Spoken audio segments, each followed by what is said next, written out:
Langit malam Jakarta malam itu tak seperti biasanya. Gerimis turun perlahan, menambah kelam suasana di kawasan pelabuhan Tanjung Priok. Deretan kontainer raksasa berdiri membisu, menyembunyikan segala kemungkinan yang bisa saja terjadi di baliknya. Di antara kabut tipis dan cahaya lampu sorot pelabuhan yang temaram, satu tim reserse bersenjata lengkap tengah bersiap melancarkan operasi besar. Target mereka, Raka Wijaya, buronan kelas kakap yang sudah 3 tahun menjadi incaran nasional karena keterlibatannya dalam jaringan narkoba lintas negara.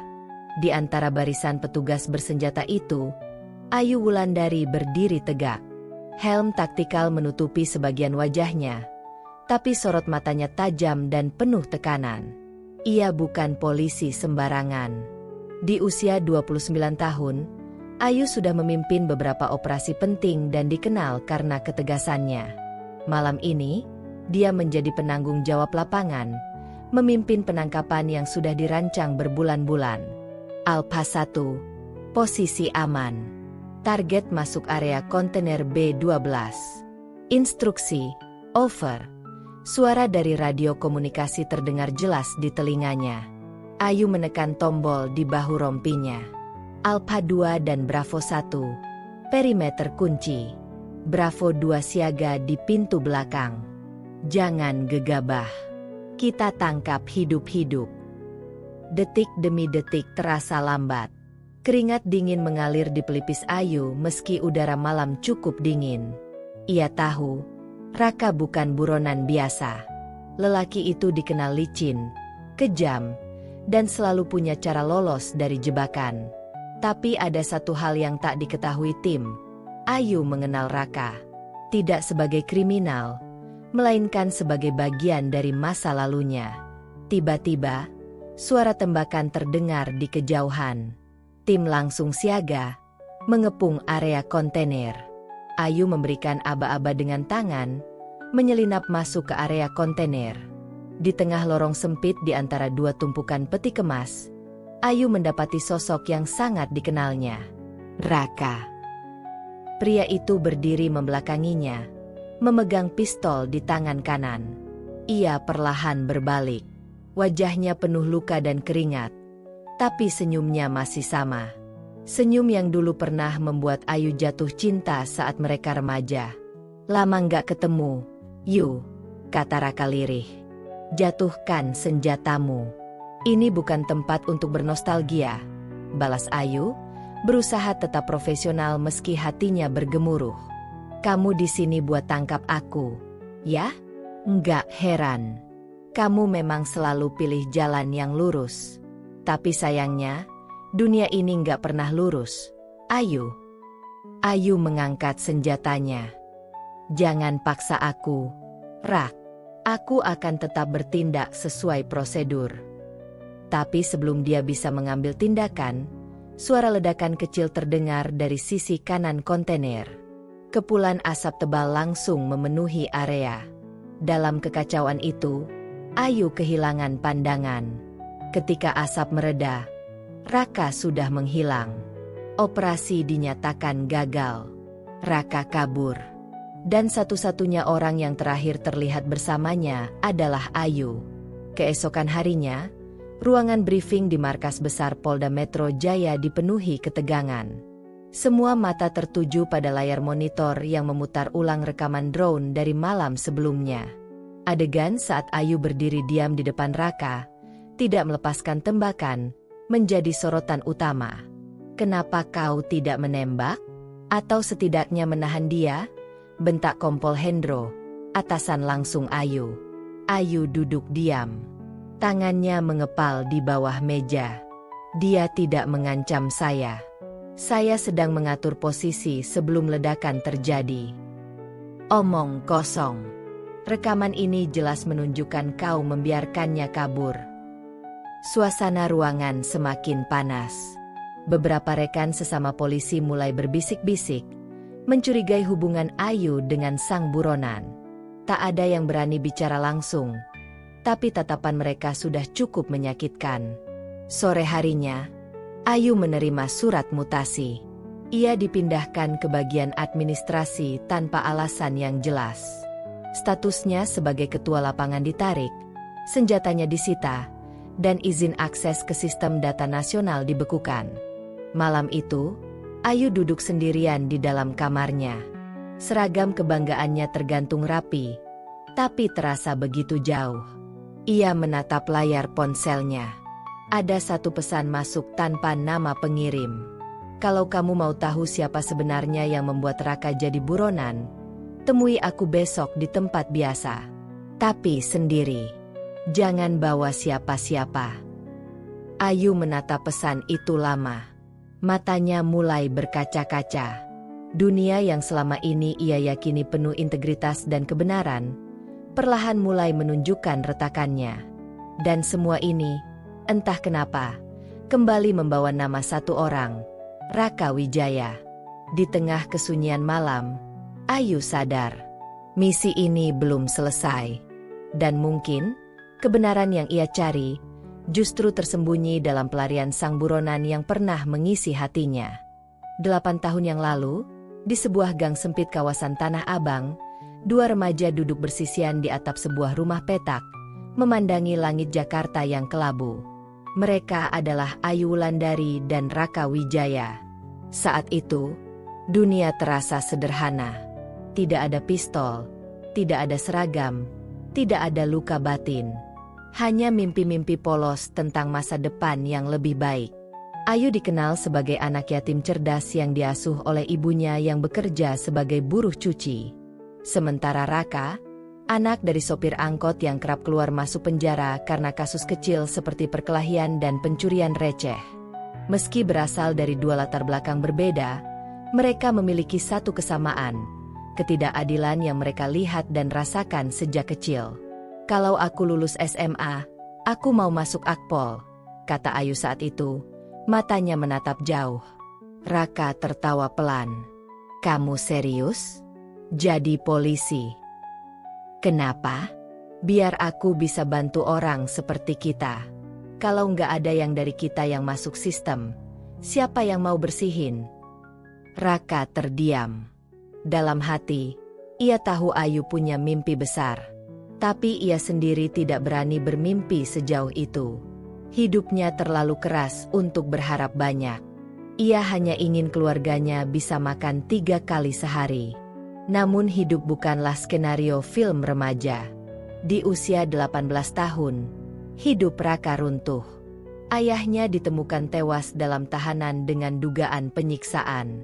Ibunya menyusul meninggal karena depresi. Tidak ada keadilan. Tidak ada pengakuan. Raka memberontak.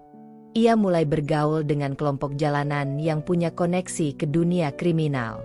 Saat Ayu diterima di Akademi Polisi, Raka justru masuk daftar buruan polisi karena kasus pengeroyokan. Mereka berpisah dalam diam. Tak ada salam perpisahan. Hanya luka yang tumbuh di dada masing-masing. Kembali ke masa kini, Ayu masih menyimpan foto usang mereka berdua, diselipkan di dalam laci tersembunyi di rumah kontrakannya. Ia sering menatap foto itu, bertanya dalam hati, apakah mungkin seseorang berubah secepat itu? Ataukah justru dunia yang memaksa seseorang berubah? Tugas Ayu selama ini adalah menangkap orang-orang seperti Raka. Tapi hatinya tahu, Raka tidak sepenuhnya jahat. Ia dibentuk oleh sistem yang gagal melindunginya. Dan entah kenapa, rasa bersalah itu selalu membebani Ayu. Dulu, ia pernah berjanji untuk mengangkat hidup mereka berdua. Tapi kenyataannya, hanya dia yang berhasil keluar. Raka jatuh lebih dalam. Beberapa hari setelah kegagalan operasi di pelabuhan, Ayu memutuskan untuk menyusuri kembali jejak masa lalunya. Ia pergi ke Tanah Abang, tempat mereka tumbuh. Rumah kontrakan Raka sudah lama rata dengan tanah. Warga sekitar hanya ingat satu hal. Raka itu anak baik. Mbak. Tapi sejak ayahnya meninggal aneh. Dia kayak orang putus asa. Sering digebukin polisi juga. Katanya difitnah bawa sabu. Padahal cuma rokok. Seorang ibu tua menceritakan dengan lirih. Ayu mencatat semua nama dan peristiwa. Ia mulai mencium aroma permainan kotor di balik kisah hidup Raka. Ada banyak laporan tentang pemuda yang dipaksa mengaku, dipukuli, dijebak dengan barang bukti palsu. Semua dilakukan oleh oknum aparat demi menutupi kasus internal atau mengejar target penangkapan. Dan salah satu nama yang muncul dalam cerita itu adalah Kompol Hendro, atasannya sendiri. Malam itu, Ayu kembali menerima pesan misterius. Kali ini hanya berisi koordinat sebuah lokasi dan satu kalimat pendek. Kau belum tahu separuhnya. Dengan pakaian biasa dan tanpa perlindungan, Ayu datang ke alamat itu, sebuah rumah kosong di pinggiran Bekasi. Di sana, ia bertemu dengan seseorang yang tak ia sangka. Rina, mantan informan lapangan yang dulu pernah bekerja sama dengannya. Rina tampak gelisah, namun wajahnya menunjukkan ketulusan. Ayu, kamu pikir Raka itu bandar? Dia cuma kurir. Kurir yang dipaksa. Semua ini ulahnya Hendro. Dia pakai Raka buat nutupin jejak dia sendiri. Dulu, pas ayah Raka dibunuh di tahanan, Hendro yang pimpin pemeriksaan. Nggak pernah masuk berita. Semua ditutup rapi. Ayu terhenyak. Bukti. Rina mengangguk. Ia memberikan flash disk kecil. Di dalam sini ada rekaman transaksi narkoba antara Hendro dan salah satu bos dari Thailand. Dan ada rekaman penyiksaan tahanan, termasuk ayah Raka. Tapi kamu harus hati-hati. Dia udah tahu kamu cari jejak. Dunia Ayu runtuh pelan-pelan. Sosok yang selama ini ia hormati, tempatnya belajar sebagai junior, justru adalah dalang dari kehancuran hidup orang yang pernah ia cintai. Dan kini, dia dijadikan kambing hitam. Ayu kembali ke rumah dengan dada sesak. Ia tahu, mengungkap kebenaran ini bisa menghancurkan karirnya. Tapi diam saja berarti membiarkan Raka terus diburu sebagai kriminal, padahal kenyataannya ia korban. Di dalam kamar gelap, Ayu memutar ulang rekaman dalam flash disk itu. Suara jeritan, suara ancaman, suara tawa oknum yang menyiksa semua terdengar jelas. Mata Ayu memerah. Maaf, Ra. Aku terlalu lama percaya pada sistem yang rusak. Bisiknya pelan. Kini, ia punya dua pilihan.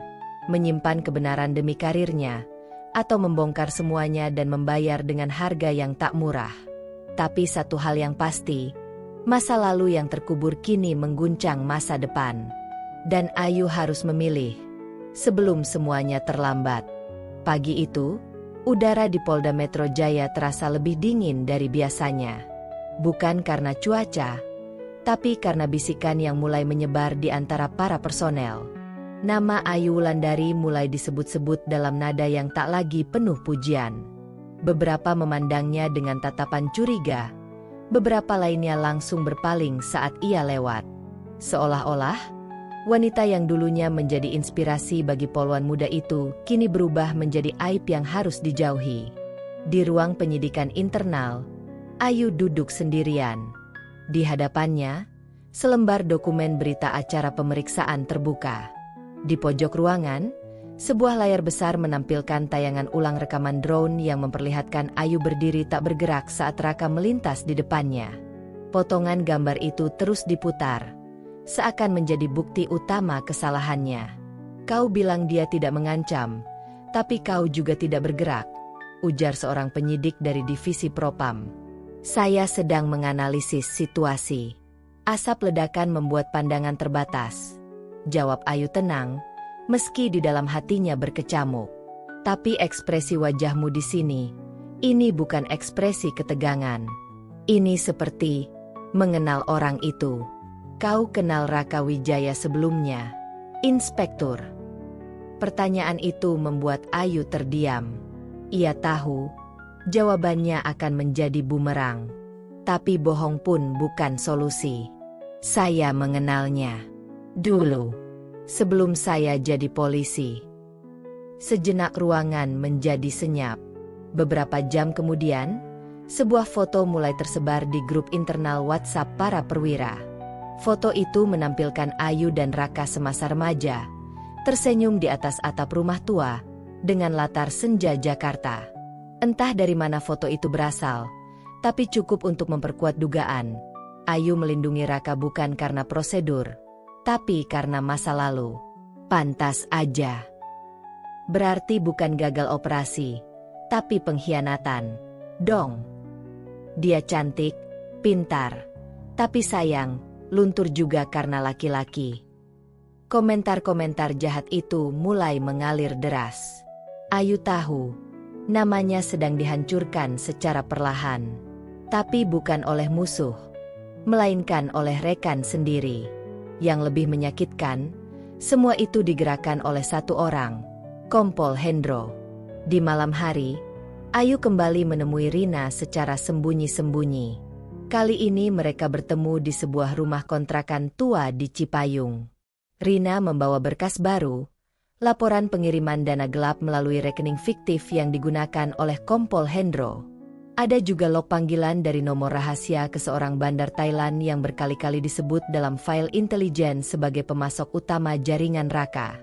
Ini semua belum cukup untuk menjatuhkan Hendro secara resmi, kata Rina. Lalu, apa yang cukup? Tanya Ayu geram. Satu bukti visual, video, atau rekaman langsung, atau pengakuan dari orang dalam. Ayu mengerti arah pembicaraan itu. Ia harus turun langsung. Bukan lagi menyelidiki, tapi menyusup ke jaringan yang selama ini dikendalikan Hendro. Di sisi lain kota, Raka menyadari bahwa posisinya kini semakin terjepit. Ia diincar bukan hanya oleh polisi, tapi juga oleh jaringan tempat ia pernah menjadi bagian. Informasi tentang Ayu yang sedang mencoba mengungkap sistem dari dalam mulai menyebar. Beberapa pihak menganggapnya sebagai ancaman. Di markas mafia kecil yang dipimpinnya, Raka berbicara dengan dua orang kepercayaannya. Kita nggak bisa biarkan dia jalan sendiri. Dia terlalu jujur untuk selamat di dunia seperti ini. Tapi kalau kamu bantu dia, kita semua bisa habis, Rak. Biar. Kalau memang harus berakhir, lebih baik berakhir karena benar. Aku udah cukup lama hidup dalam salah. Beberapa hari kemudian, Ayu mendapat kabar dari informan gelap bahwa Hendro akan menghadiri pertemuan bisnis dengan perantara mafia internasional di sebuah klub mewah di kawasan SCBD. Pertemuan itu tidak akan diliput kamera pengawas karena klub tersebut dikenal sebagai wilayah abu-abu yang aman bagi para pejabat nakal. Ayu memutuskan untuk menyelinap ke dalam klub. Ia menyamar sebagai wanita penghibur kelas atas. Penampilannya berubah total, bukan lagi dengan seragam coklat dan sepatu boots, melainkan dengan gaun elegan dan riasan tebal. Malam itu, Ayu berhasil masuk dan melihat langsung Hendro duduk bersama dua pria asing. Ia menyelinap ke belakang ruangan, menempelkan alat perekam kecil di bawah meja. Tapi sebelum ia keluar, Hendro menatap langsung ke arahnya dan tersenyum sinis. Wulandari, aku tahu kamu akan datang. Ayu terperangah. Dalam sekejap, dua pria berbadan besar menyeretnya ke ruangan belakang. Ia dipukuli, diinterogasi, dan diancam. Tapi Ayu tetap diam. Sampai akhirnya Hendro mendekat dan berbisik di telinganya. Kamu pikir Raka itu korban? Dia itu pelaku. Ayu, kamu tahu siapa yang menjebak anak-anak jalanan buat nyebar narkoba? Raka. Kamu tahu berapa banyak anak kecil yang mati karena sabu cair? Raka yang pasok. Kamu pikir kamu pahlawan? Kamu cuma wanita bodoh yang jatuh cinta sama monster. Kata-kata itu menusuk Ayu dalam. Tapi ia tak menunjukkan ketakutan. Justru ia menatap Hendro dengan tatapan penuh amarah. Kalau dia monster, berarti kamu dewa kematian, Hendro. Dan aku akan pastikan semua orang tahu siapa kamu sebenarnya. Malam itu, Ayu dilempar keluar klub dengan luka di pipi dan punggung. Tapi alat perekam berhasil ia bawa keluar.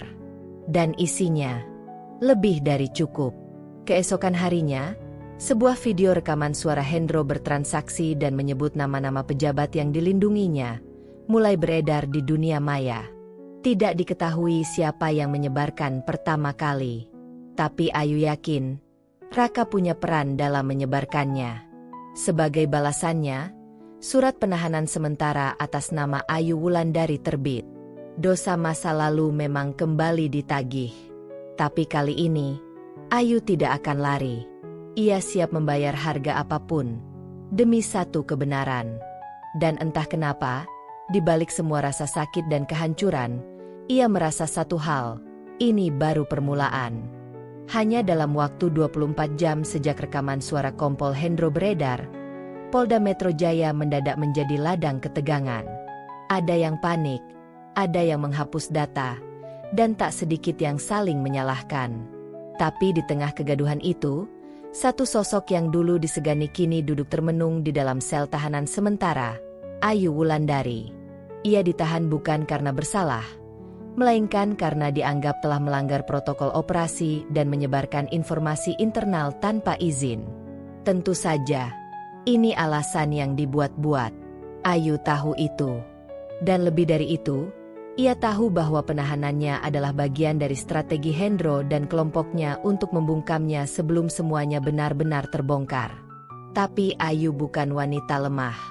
Meskipun luka fisik belum sepenuhnya sembuh, semangatnya justru menyala lebih terang. Ia tak lagi hanya ingin menyelamatkan Raka. Ia ingin menghancurkan sistem busuk yang telah mengorbankan banyak orang, termasuk dirinya. 3 hari kemudian, secara mendadak Ayu dibebaskan. Tak ada penjelasan. Tak ada klarifikasi. Ia keluar begitu saja, tanpa perlindungan, tanpa pengawalan. Seolah-olah hendak dibiarkan menghilang. Tapi Ayu tahu maksud sebenarnya. Ia sedang dipancing. Dibiarkan bebas agar lebih mudah diawasi dan mungkin dihabisi diam-diam. Namun Ayu sudah punya rencana. Ia menghubungi Rina dan meminta bantuan untuk menyusun penyamaran baru. Kali ini lebih ekstrim. Ia akan menyusup ke jaringan mafia sebagai wanita penghibur, bukan untuk menyelamatkan nama baiknya, melainkan untuk masuk ke inti kelompok yang mengendalikan jaringan narkoba dan korupsi di balik seragam. Rina sempat menolak. Tapi melihat tekad Ayu, ia hanya bisa membantu semampunya. Dalam waktu singkat, identitas baru disiapkan. Ayu menjadi Siska, wanita malam asal Solo yang baru pindah ke Jakarta. Wajahnya diubah dengan make-up ekstrim, rambut dipotong sebahu, aksen bicara dilatih ulang. Bahkan tato palsu ditempel di pergelangan tangan. Semuanya dilakukan untuk satu tujuan, masuk ke dalam dunia gelap yang selama ini hanya ia kejar dari luar. Ayu alias Siska memulai penyamarannya di sebuah lounge kelas atas yang menjadi tempat berkumpul para pengusaha, politisi, dan kaki tangan mafia. Tempat itu disebut-sebut sebagai titik masuk ke jaringan yang lebih dalam. Ia menjadi salah satu pelayan di VIP room, tempat transaksi terjadi di balik canda dan alkohol. Di sana, ia bertemu dengan seorang pria bernama Arman, salah satu tangan kanan Hendro yang dikenal suka mempermainkan wanita. Awalnya Ayu muak, tapi ia tahu harus bertahan.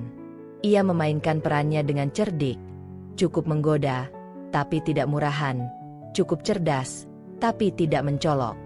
Hingga akhirnya, Arman mulai tertarik. Ia mengundang Ayu ikut dalam pesta privat di villa kawasan Puncak. Rina memperingatkan bahwa itu bisa berbahaya.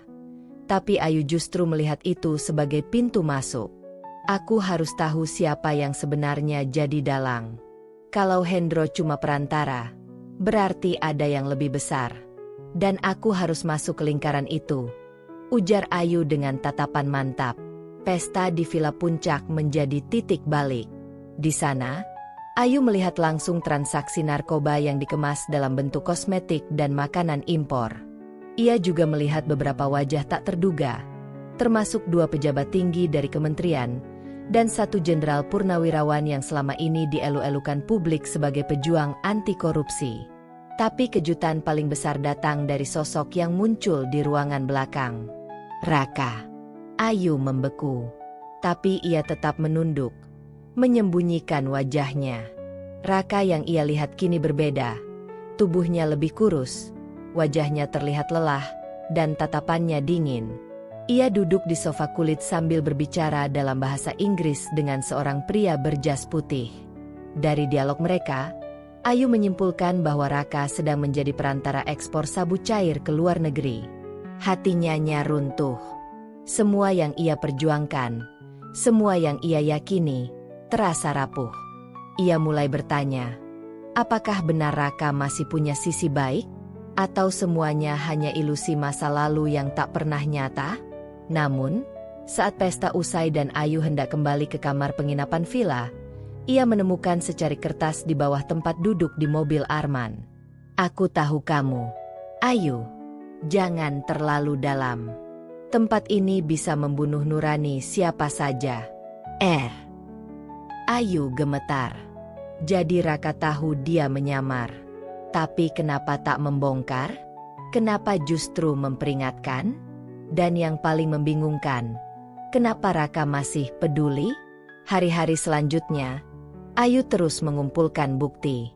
Ia diam-diam merekam percakapan para tamu penting, mengambil gambar dokumen dengan kamera tersembunyi, dan mencatat semua transaksi yang ia lihat.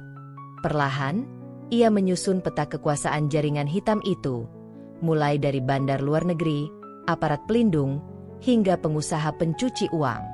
Namun semakin lama ia berada di dalam, semakin ia melihat sisi manusia yang rumit. Ia bertemu wanita-wanita seperti dirinya, yang bekerja bukan karena ingin, tapi karena terpaksa. Ia melihat anak-anak muda yang disesatkan oleh kemiskinan dan dijadikan kurir. Dan ia melihat sendiri bagaimana sistem hukum bisa dibeli dengan satu amplop atau satu telepon dari pejabat. Di tengah semua itu, Ayu mulai berubah. Tidak, bukan imannya yang luntur, tapi hatinya menjadi lebih peka terhadap luka orang lain. Ia tidak lagi melihat dunia hitam putih. Ia melihat abu-abu dalam berbagai bentuknya. Dan di tengah abu-abu itu, berdiri seorang Raka. Pria yang kini berada di antara dua pilihan, terus menjadi monster, atau ikut bersama Ayu membuka pintu neraka yang akan membakar mereka berdua. Babak baru penyamaran Ayu telah dimulai. Ia kini hidup di dua dunia, sebagai Siska si wanita malam, dan Ayu si penegak hukum. Keduanya bertolak belakang, tapi saling menopang. Ia tahu, sekali salah langkah, ia bisa hancur. Tapi ia juga tahu, jika berhasil, ia tak hanya menyelamatkan dirinya dan Raka, tapi juga ratusan orang yang selama ini terjebak dalam permainan kotor para penguasa. Dan untuk itu, ia siap membayar berapapun harganya. Hujan turun deras membasahi sudut kota Jakarta malam itu. Di sebuah rumah kontrakan kecil yang tersembunyi di balik gang sempit kawasan Cipinang, Ayu duduk di sudut kamar dengan luka tembak di lengannya yang masih diperban seadanya. Raka, dengan wajah tegang dan mata merah karena kurang tidur, mondar-mandir di dalam ruangan. Ia menatap Ayu yang terlihat pucat, namun tetap menunjukkan keberanian di balik matanya yang lelah. Kau tak harus ikut sejauh ini, Ayu, ucap Raka lirih. Suaranya berat seperti menahan sesuatu yang lebih dari sekadar rasa bersalah. Ayu hanya menatapnya datar. Aku tak bisa membiarkan mereka mempermainkan hidupku. Kalau aku mundur sekarang, semua yang kulakukan sia-sia. Lagi pula, aku percaya kau tidak bersalah. Raka mendekat, duduk di hadapan Ayu. Aku harus cerita sesuatu tentang alasan sebenarnya aku jadi buronan. Ayu menegakkan tubuhnya. Ini momen yang ia tunggu. Ia ingin tahu apa yang sebenarnya terjadi. Bukan dari laporan atau spekulasi rekan-rekannya, tapi dari mulut Raka sendiri. Raka menarik napas dalam. 3 tahun lalu, aku dan timku mendapat tugas pengawalan barang sitaan kasus korupsi pejabat tinggi. Di tengah perjalanan, kami disergap. 2 orang anak buahku mati ditembak, dan sisanya hilang. Aku selamat, tapi dalam kondisi babak belur. Waktu sadar, barang bukti raib, dan namaku masuk daftar tersangka. Lalu siapa yang menjebakmu? Tanya Ayu cepat.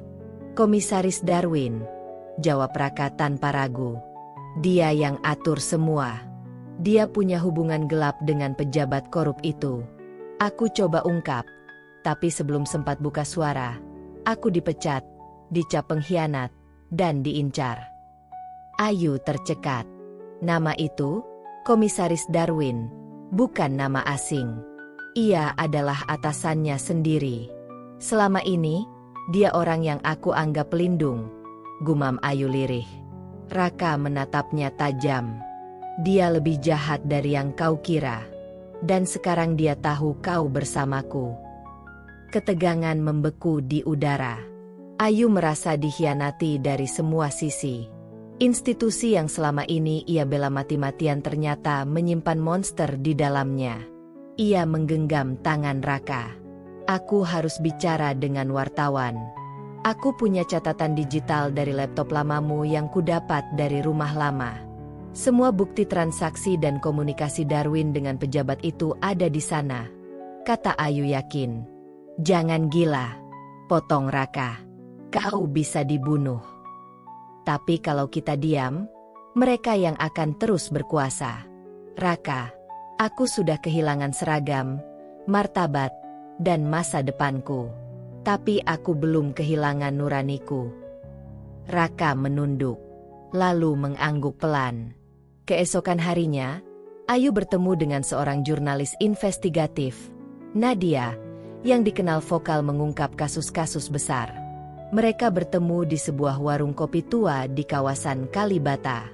Ayu menyerahkan flash disk kecil dengan isi yang menggelegar. Aku akan buat ini tayang di saluran berita nasional. Tapi kau harus siap.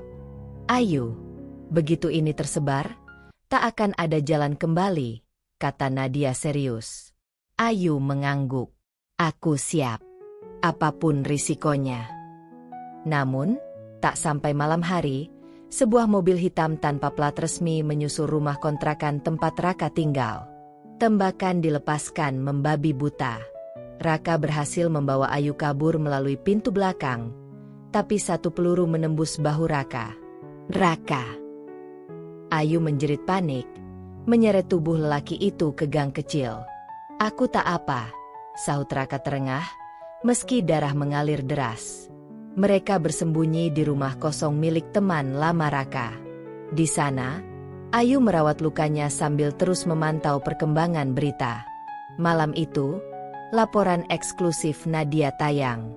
Semua nama disebut, termasuk Komisaris Darwin. Namun yang mengejutkan, reaksi dari kepolisian bukan menangkap Darwin. Justru muncul perintah penangkapan terhadap Nadia dan Ayu, dengan tuduhan menyebarkan informasi palsu dan membocorkan rahasia negara. Ayu terpaku. Dunia seperti berbalik arah. Tapi ia tahu, ini bukan saatnya menyerah. Ia menatap Raka yang mulai melemah di kasur tipis itu. Aku tak akan mundur. Tidak sekarang. Ia membuka ponselnya, merekam video pendek. Namaku Ayu Larasati. Aku adalah mantan anggota Polwan. Aku dilecehkan oleh sistem yang korup, dipaksa diam demi kepentingan atasan. Hari ini, aku memilih bicara. Kalau sesuatu terjadi padaku, maka kalian tahu siapa dalangnya. Video ini akan tersebar. Kebenaran tak bisa dibungkam. Ia menekan tombol kirim. Detik itu juga, dunia akan berubah. Atau setidaknya, ia berharap begitu. Langit Jakarta semakin mendung saat Ayu dan Raka melangkah keluar dari persembunyian mereka di kawasan Cibubur. Setiap langkah terasa seperti permainan antara hidup dan mati. Mereka tahu, langkah berikutnya akan menentukan apakah mereka akan selamat atau justru terkubur dalam sejarah kelam institusi yang mereka hadapi. Raka membawa flash disk berisi bukti penting, yang mereka sebut peluru kebenaran. Sebuah file terenkripsi berisi nama-nama oknum petinggi yang terlibat dalam jaringan kriminal besar, termasuk perdagangan senjata dan penyalahgunaan kekuasaan. Raka mengatur pertemuan rahasia dengan seorang jurnalis investigasi senior, Sinta Harahap, yang dikenal tak gentar melawan arus. Wanita itu dulunya teman lama almarhum ayah Raka, seorang jaksa jujur yang tewas misterius saat menyelidiki korupsi tingkat tinggi. Pertemuan dilakukan di sebuah rumah makan kecil yang tersembunyi di balik gang sempit di daerah Pasar Minggu. Aku tahu risikonya besar, Raka. Tapi bila semua ini benar, ini bisa mengguncang Mabes, kata Sinta sambil menatap layar laptopnya yang kini menampilkan bukti-bukti transaksi mencurigakan dan keterlibatan beberapa perwira tinggi. Ayu duduk di seberang meja, menggenggam secangkir teh yang mulai mendingin. Perasaannya campur aduk. Di satu sisi, ia lega karena kebenaran mulai terbuka. Di sisi lain, jiwanya masih terguncang karena statusnya yang kini buronan institusi yang pernah ia bela sepenuh hati. Ia bukan lagi polwan kebanggaan, melainkan sasaran tembak dari orang-orang yang dulu menyebutnya rekan. Sinta menjanjikan publikasi data secara bertahap, dimulai dari level menengah. Tapi untuk bisa menjangkau publik luas tanpa sensor, mereka butuh bantuan hacker atau jaringan luar negeri. Raka punya satu nama, Niko, teman lamanya yang kini tinggal di Yogyakarta, mantan peretas top yang sempat diburu Interpol tapi kini bertobat dan menjadi dosen IT di kampus swasta. Mereka berangkat malam itu juga, menghindari jalan-jalan besar. Dalam perjalanan panjang menuju Yogyakarta, Ayu dan Raka sempat berdiskusi tentang masa lalu mereka yang tak pernah benar-benar selesai.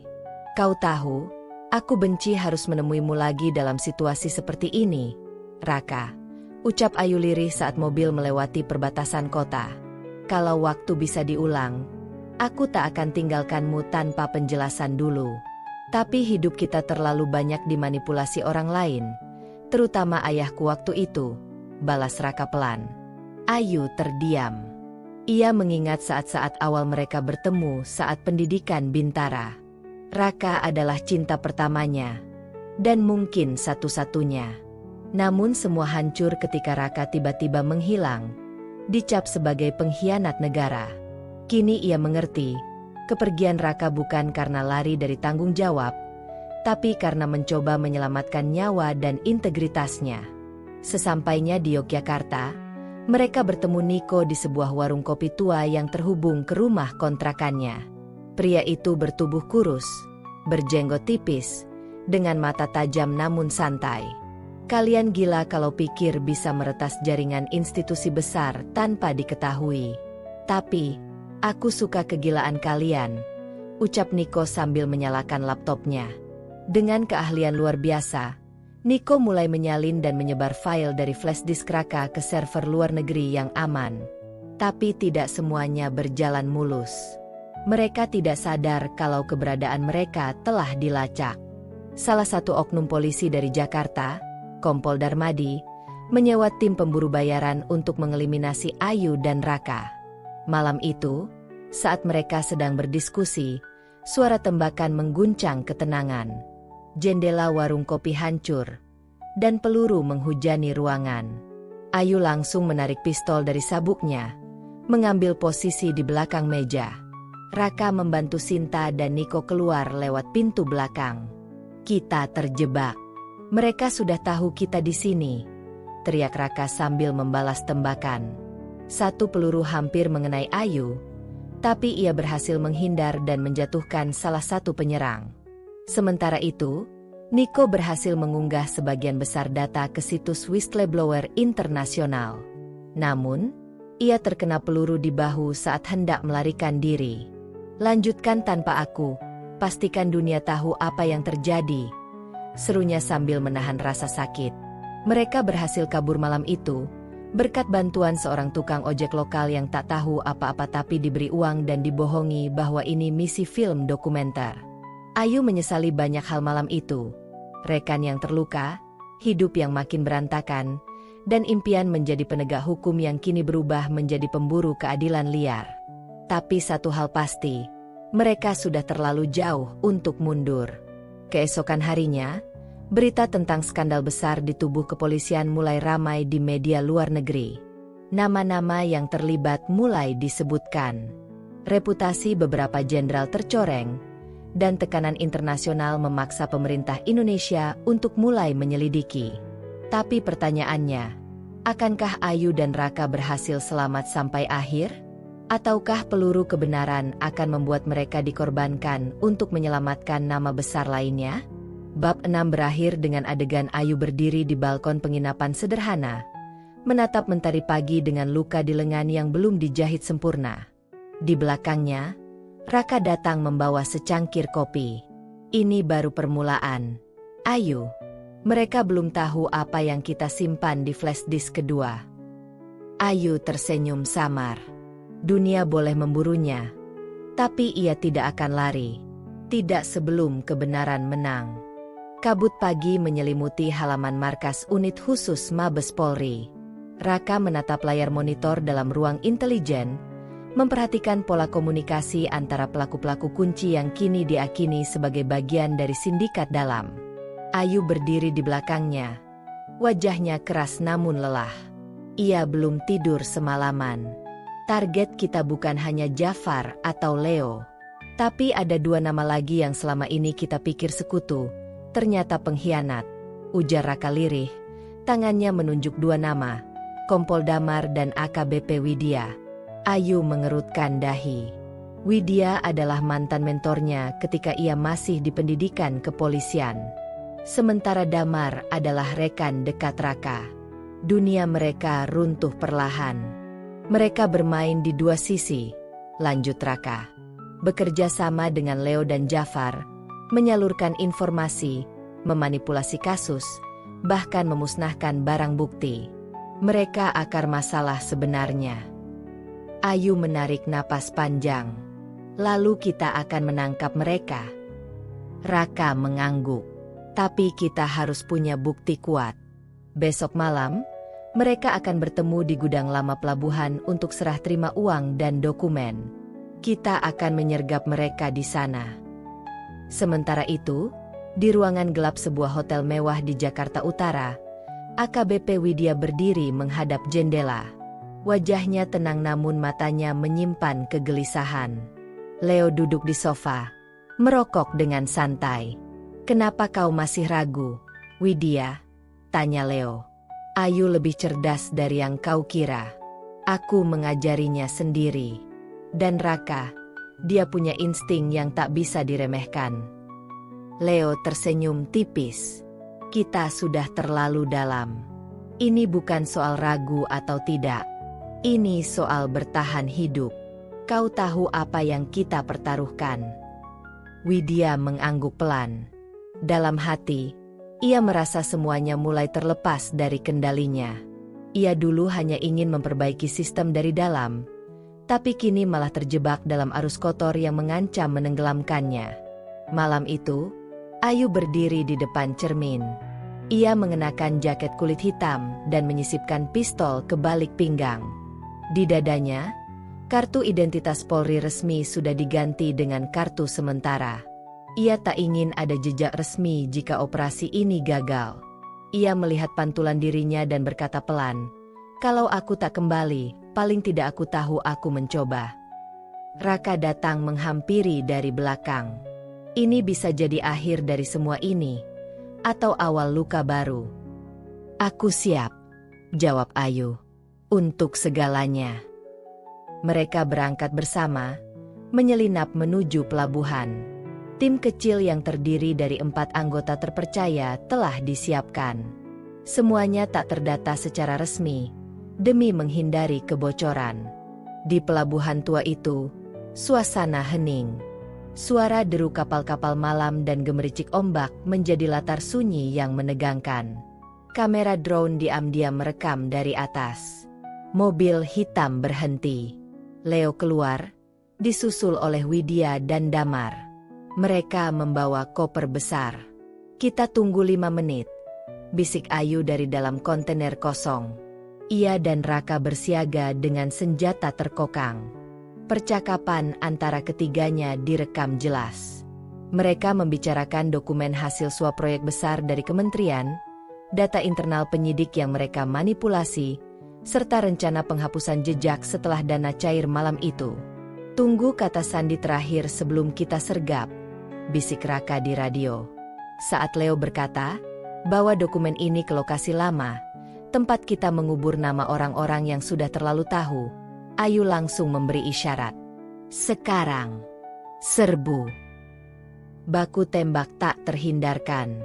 Tim Ayu bergerak cepat, tapi Damar menembak duluan dan mengenai bahu salah satu anggota tim. Raka membalas, melumpuhkan Damar. Widya mencoba kabur ke arah dermaga, namun Ayu berhasil mengejarnya. Hentikan, Bu Widya. Ini akhir jalan, teriak Ayu. Widya menoleh. Matanya berkaca. Kau tahu kenapa aku melakukannya? Karena sistem ini rusak.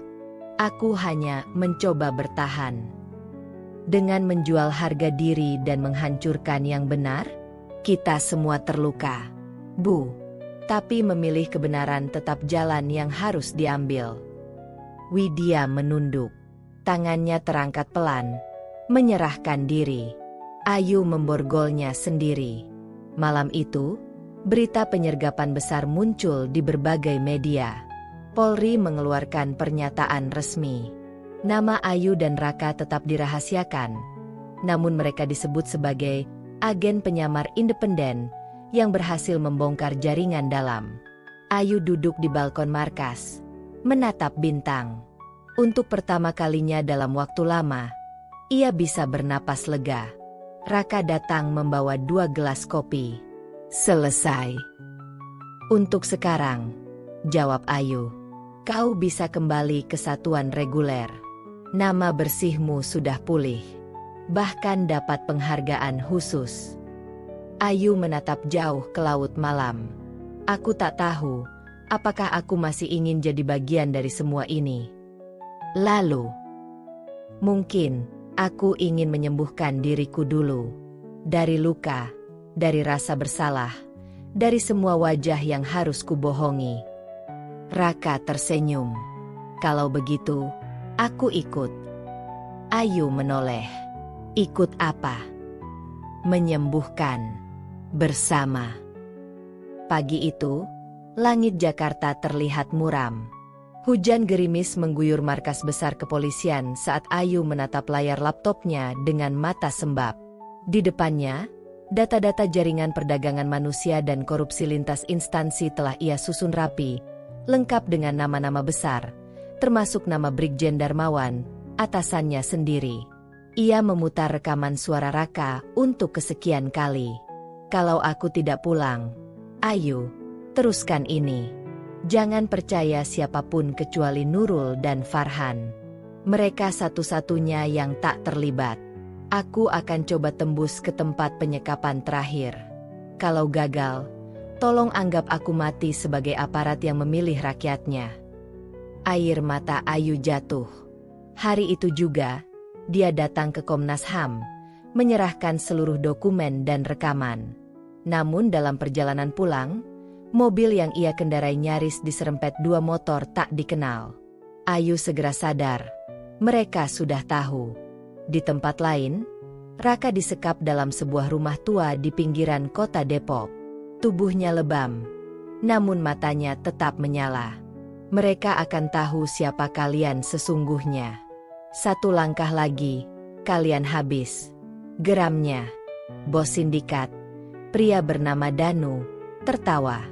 Kau pikir 1 polwan bisa gulingkan kami? Kami punya jaksa, jenderal, bahkan pejabat menteri yang bermain di sini. Namun suara tawa itu tak bertahan lama. 3 suara tembakan bersahutan dari luar. Listrik padam. Asap memenuhi ruangan. Dalam hitungan detik, tim taktis yang dipimpin Farhan menyerbu. Dalam hitungan menit, Danu ditangkap. Raka berhasil diselamatkan, meski tubuhnya penuh luka.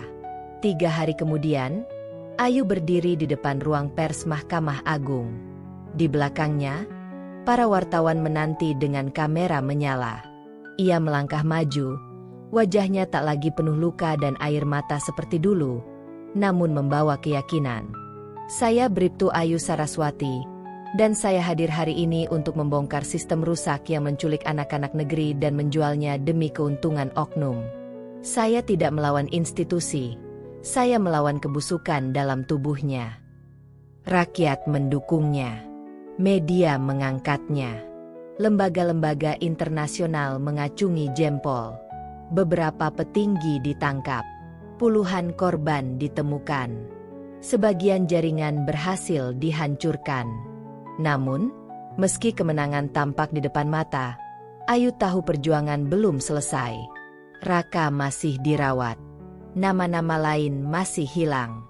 Sistem belum sepenuhnya bersih. 6 bulan kemudian, di sebuah desa kecil di Banyuwangi, Ayu membuka pusat rehabilitasi bagi korban perdagangan manusia. Ia melepaskan seragamnya, bukan karena menyerah, tapi karena tahu ia bisa berbuat lebih tanpa atribut. Raka kini menjadi aktivis penuh waktu, meski masih pincang akibat penyiksaan. Nurul dan Farhan masih berdinas, tapi sering membantu secara diam-diam. Mereka membentuk jaringan baru, bukan rahasia, tapi terang-terangan. Dan saat matahari terbenam, Ayu menatap langit sambil menggenggam liontin kecil milik ibunya, yang dulu ia jual demi menyusup ke dunia hitam itu. "Aku tidak kehilangan harga diri, Bu," bisiknya. "Aku memberikannya, sebagian darinya, untuk menyelamatkan lebih banyak jiwa. Sekarang, aku ingin hidup sebagai perempuan biasa, yang pernah berdiri di neraka, dan kembali membawa cahaya." Tam.